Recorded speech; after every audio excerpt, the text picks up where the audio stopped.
మోడీ మోసము, చంద్రబాబు నాయుడు స్వార్థ ఫలితము. ఈ జాతికి భిక్షము, తెలుగు జాతికేమో భిక్షము, చంద్రబాబు నాయుడు సంతతికేమో సింహాసనమా.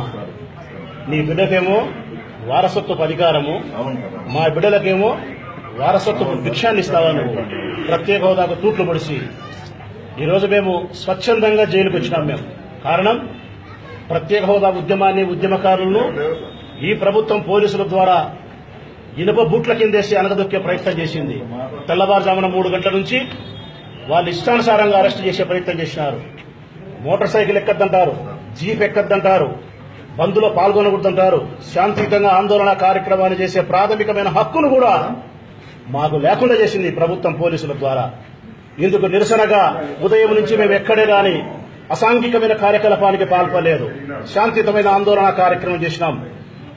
ఈ రాష్ట్రానికి భిక్షమెత్తుకునే పరిస్థితి కల్పిస్తారని భిక్షమెత్తినాం. శివాలయం దగ్గర స్వచ్ఛందంగా పాదయాత్ర ద్వారా ప్రత్యేక హోదా నినాదాలతో ప్రజలను చైతన్యపరిచే ప్రయత్నం చేసినాం. ఎక్కడే గాని మీరు పోలీసులు కేసు నమోదు చేసేదానికి వీలు లేని పరిస్థితుల్లో ఉద్యమాన్ని చేస్తే అయినా కూడా ఈ ప్రభుత్వం మమ్మల్ని అరెస్ట్ చేయించే ప్రయత్నం చేసింది. మీరు కాదు మమ్మల్ని అరెస్ట్ చేసేది. గాంధీ మహాత్ముని బాటలో నడిచే మేము, అహింసా పద్ధతిలో ఉద్యమాన్ని నడిపే మేము స్వచ్ఛందంగా జైలుకు వచ్చినాం. మాకు మేముగా ఈ 7 కడ్డీలు వెనక్కి వచ్చినాం. జైలు జీవితానికి సిద్ధపడినాం. మీరు ఏ సెక్షన్లు పెట్టుకుంటారో, ఏ రిమాండ్ పంపుతారో, ఏ పద్ధతుల్లో మమ్మల్ని నేరస్తులుగా మీరు పరిగణించే ప్రయత్నం చేస్తారో మేమే జైలుకు వచ్చినాం. మీ ఇష్టం వచ్చిన పని మీరు కానియండి. మేము మాత్రం గాంధీ నమ్మిన సిద్ధాంతాన్ని వదలం.